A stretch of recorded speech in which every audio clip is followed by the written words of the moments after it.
I shared this story a couple of weeks ago about Pastor Jensen Franklin. और मैंने ये कहानी कुछ ही दिन पहले जेनसन फ्रैंकलिन जो प्रभु के दास हैं उनके विषय में मैंने बांटी थी. And there is another preacher that I often refer to, and that is Dr. Billy Graham. और एक और प्रभु के दास है जिनके बारे में मैं हमेशा बोलता हूँ, वो है pastor Billy Graham. In the book Rebel with a Cause.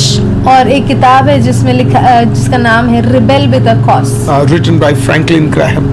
और जो फ्रैंकलिन ग्राहम के द्वारा लिखी गई है. In that book he says that how he was against his father and against the ministry, or he was a reckless child.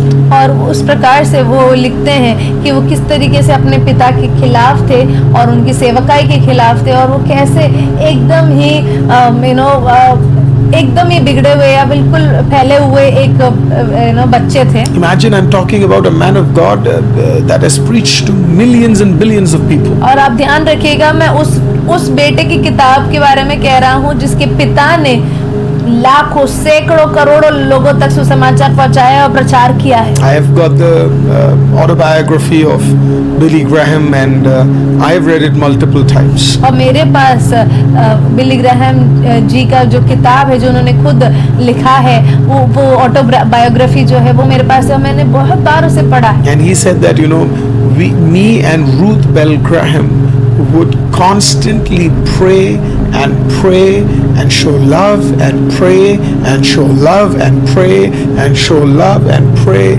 and show love, and eventually all the children, their lives were transformed because of the love that was there among Billy Graham and his wife. और इस प्रकार से वो अपनी किताब में लिखते हैं कि उनके बेटे के लिए वो निरंतर अपनी पत्नी रूथ ग्राहम के साथ वो निरंतर प्रार्थना करते और प्रेम दिखाते, प्रार्थना करते और प्रेम दिखाते. जब भी बच्चा अलग रास्ते पे जाता, बिगड़ता, जो भी करता, वो और प्रार्थना करते और उसके लिए प्रेम दिखाते.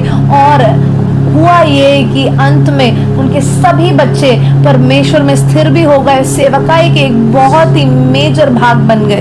So tonight, people of God, I would tell you that Jensen Franklin, as he prayed and it was the relationship between Pastor Jensen and his wife, because of which the daughter that was led astray came back because she saw so much love among the parents.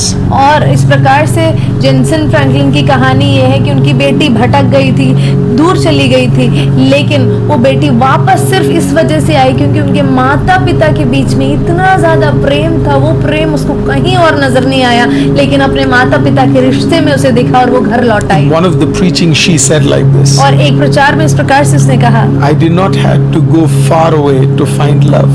मुझे कहीं ज्यादा दूर नहीं जाना पड़ा प्यार को ढूंढने के लिए. It was right there in the next bedroom. और वो मेरे बगल वाले बेडरूम के अंदर ही था. It was there in my kitchen. वो मेरे किचन में था. It was there in our living room. और वो हमारे लिविंग रूम में था. It creates an impact. और ये बहुत बहुत फर्क लाता है प्रियो.